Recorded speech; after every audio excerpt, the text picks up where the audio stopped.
young scientists. Welcome to another fun and exciting learning episode of Amazing World of Science. How are you today? I hope everybody is doing well, safe, and healthy while studying at home. I am very much excited to be with you today and be part of your learning adventure and exploring the wonders of science. I am Teacher Elmar again, your science teacher. Are you excited to learn new things with me today? Yes! Great! You will also enjoy every activity even though you are away from school. But before that, young scientists, prepare yourself learning module in Science 4. Your ball pen and paper or notebook, for you will be using them as we go along in this amazing adventure. Make sure that you are now in a comfortable place, far from noise, so that you can hear me loud and clear. So, join me in our science adventure.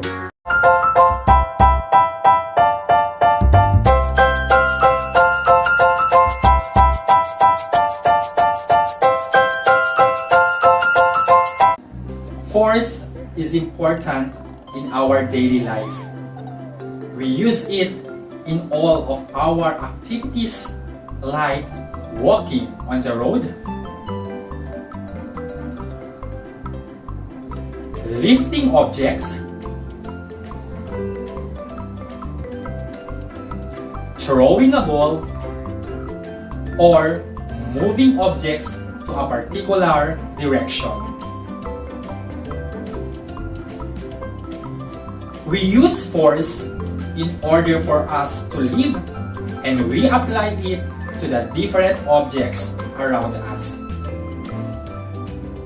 In this lesson, you will learn more about force, and will know what happens to objects as force is applied to them.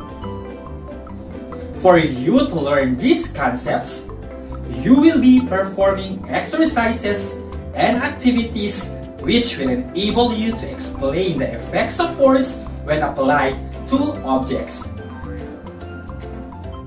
The lesson focuses on explain the effects of force when applied to an object. After going through this lesson, you are expected to be able to determine the changes that happen to objects when force is applied to them, and explain the effects of force on the shape, size, and movement of objects.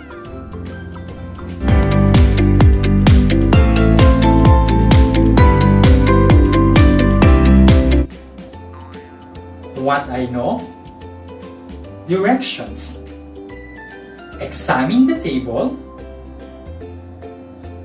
The first column shows activities wherein force is applied to different objects. Then you will determine what changes or what happens to the objects as shown by the activity. Put a check mark in the appropriate column that best shows your answer.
Your time is up.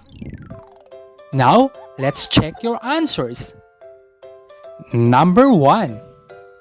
Cutting a piece of paper. What change or changes happen to the object? Size and shape. Good job! Number 2. Molding clay. What change or changes happen to the object? Size and shape. Excellent! Number 3. Throwing a ball. What change or changes happen to the object? Great! Movement. Number 4. Blocking a moving toy car. What change or changes happen to the object? Excellent! Movement. Number 5. Folding a table napkin. What change or changes happen to the object? Size and shape. Great!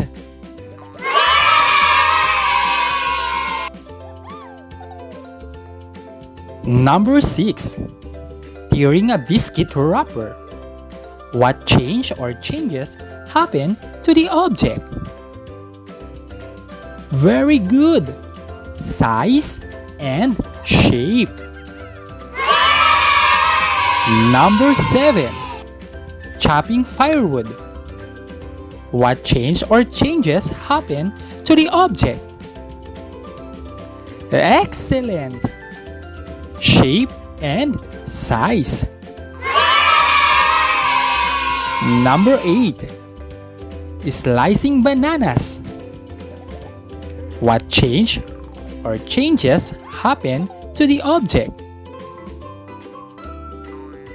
Good job! Size and shape. Number 9. Rolling a marble on the floor. What change or changes happen to the object? Amazing! Movement. Number 10. Squeezing a lemon. What change or changes happen to the object?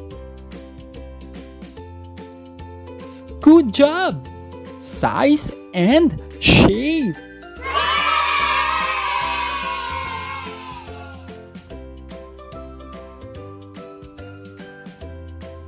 Very good! Now, be ready for the next activity. Have fun! Directions. Read and understand each statement. Write true if it is correct and false if it is not. Write your answers in your science notebook. Good luck! You will be given 5 seconds to answer each item. Number 1. Force is a push or a pull. Timer starts now.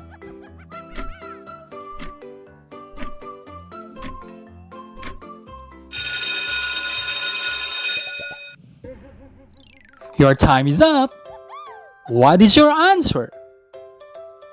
The correct answer is true. Great!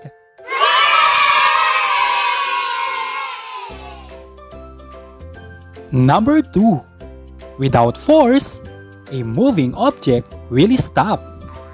Timer starts now.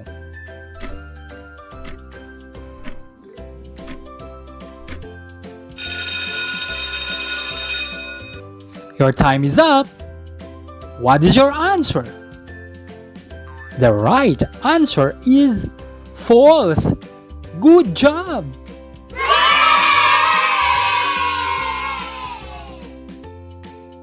Number 3.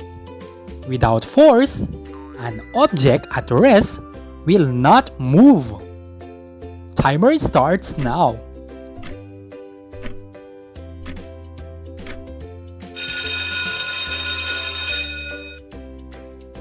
Time is up!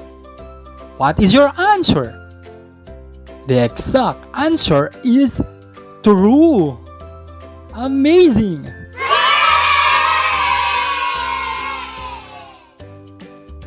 Number 4. A force can change the size and shape of an object. Timer starts now.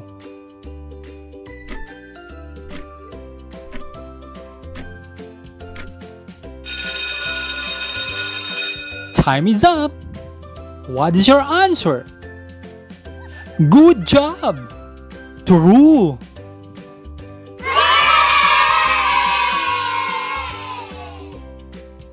Number 5. Force can cause an object to move, stop, or to change direction. Timer starts now.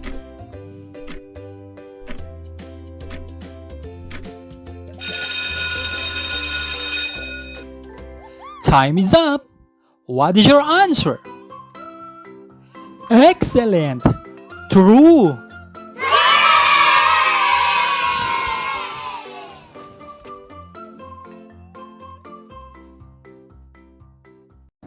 Now, pause for a while and see if you got the correct answers. If you got 13 to 15 correct answers, congratulations! You are already on the right track. If not, it's okay. The next activities will help you learn more about the lesson. People and other living things cannot live without force. Force allows us to move our bodies and do our daily activities. We also apply force when we use different objects around us. A force acting on an object causes it to change in different ways. Do you want to know the changes that happen to objects when force is applied to them? In this lesson, you will be familiarized with and be able to explain the changes that happen to different objects due to the application of force. A force is a push or pull which occurs when two or more objects interact with each other. A force has amount and direction.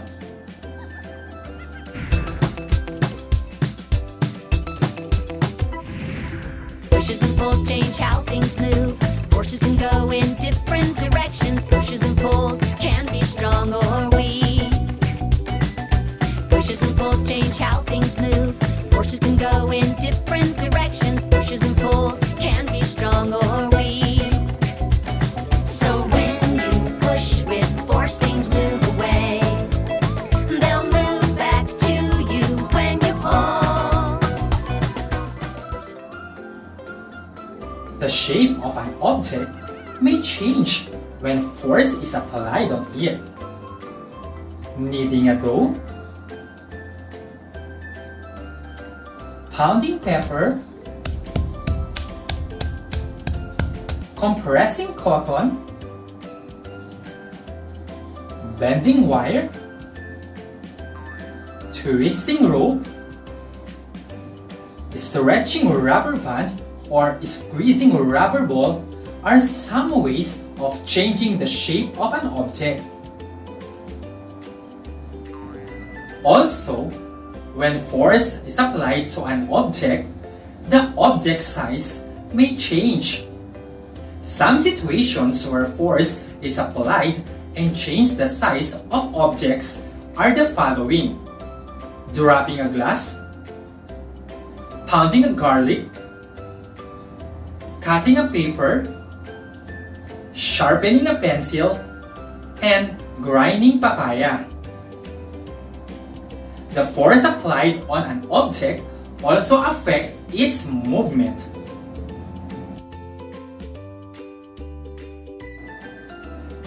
Force can change the state of rest or motion of an object. An example is when your hand pushes a marble gently on the top of a table. The ball then sets into motion.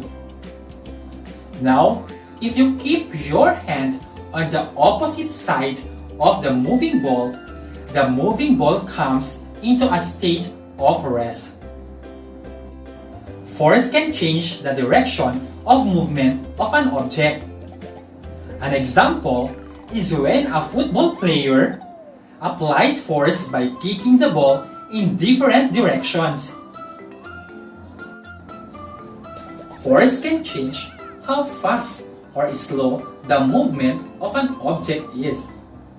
The ball travels farther when the force applied to it is stronger, and the ball travels nearer when lesser force is applied to it. Pushes and pulls change how things move. Forces can go in different directions. Pushes and pulls can be strong or weak. A force can change an object's motion. A stronger force makes bigger change. Pushes and pulls change how things move. Forces can go in different directions. Pushes and pulls can be strong or weak. Now, I'm glad you knew already that when a force is applied to an object, the object may change its size, shape, or movement.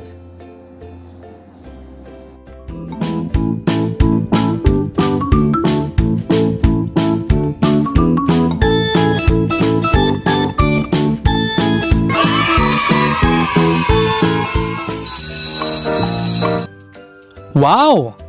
You did it!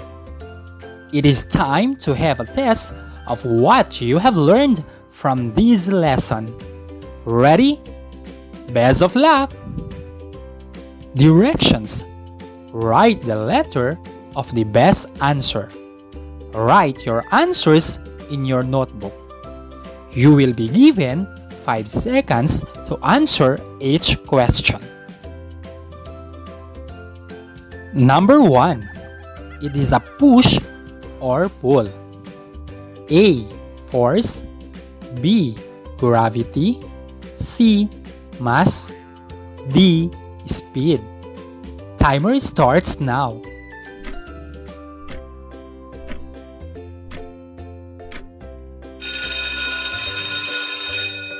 Time is up. What is your answer? The right answer is letter A. Force. Good job. Number 2. What is the effect of force when you slice a cake? A. Force changes the taste of the cake. B. Force changes the color of the cake. C. Force changes the shape of the cake. Or letter D. Force changes the shape and size of the cake. Timer starts now.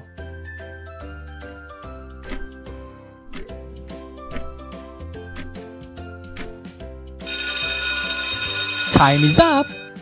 What is your answer? The exact answer is letter B.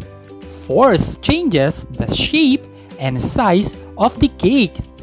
Good job!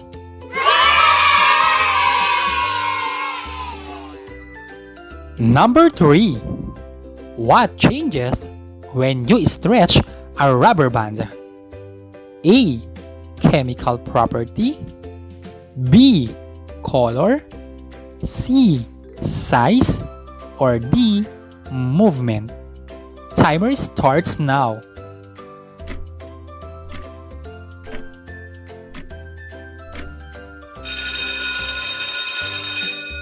Time is up. What is your answer? The correct answer is letter C. Size. Awesome!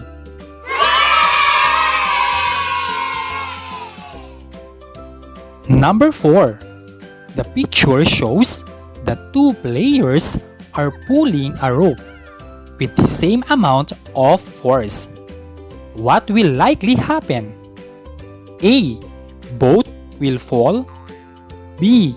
The girl will win. C. The boy will win. Or D. They will not move at all. Timer starts now.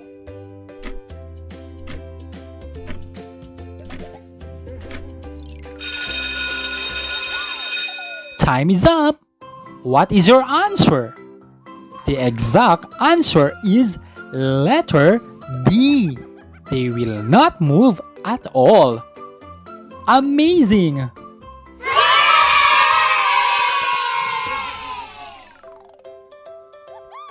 Number 5. Which of the following is true about force? A. Force can change the shape or size of an object. B.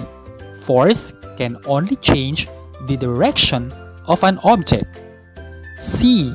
Force cannot change the speed of a moving object. Or letter D. Force can change the chemical properties of an object. Timer starts now.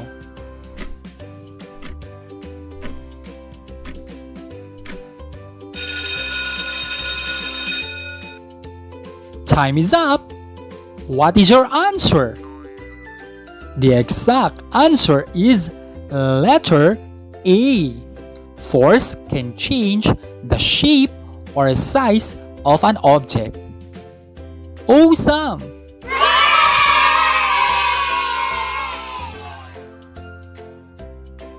Number 6. Which statement is not true about force? A. Slicing a banana changes its shape and size. B. A rolling ball on a surface will continue moving unless a force is applied on it. C. A ball moving on top of the table stops when you apply force opposite to the direction of its motion. Or letter D. In order to slow down or stop a heavy object, the force applied must be lesser than the mass of that given object. Timer starts now.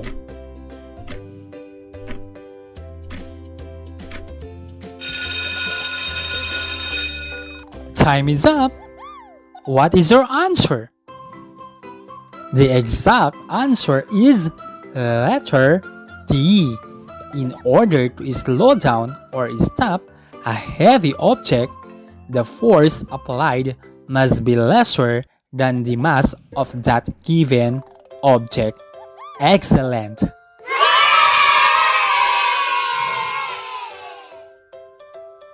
Number 7. It is an act of applying force to move something towards you. A. A pull. B. A push. C. A push and a pull. Or letter D. None of the above. Timer starts now.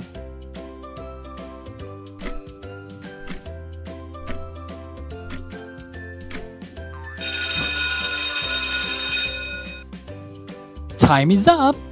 What is your answer? Good job! It's letter A. A pull.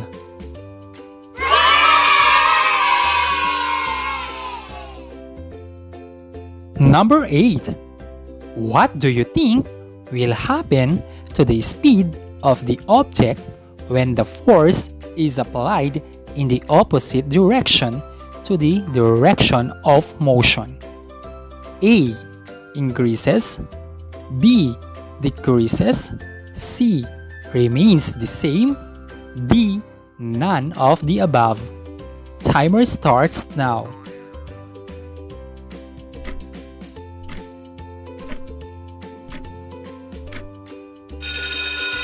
Time is up. What is your answer? Excellent! Letter B. Decreases. Number 9. If you are to push a cart, a big box, and a bicycle to a certain distance from the starting line, which do you think will require greater force? A. Bicycle. B. Big box. C. Cart. D. All of them. Timer starts now.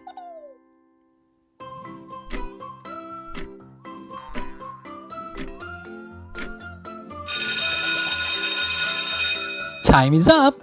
What is your answer? Awesome! Letter B. Big box.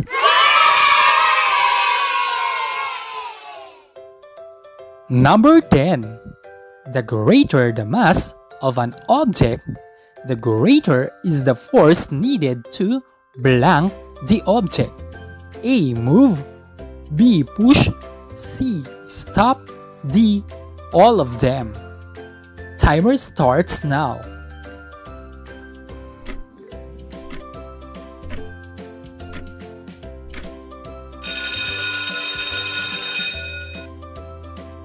Time is up. What is your answer? Excellent! Letter D. All of them.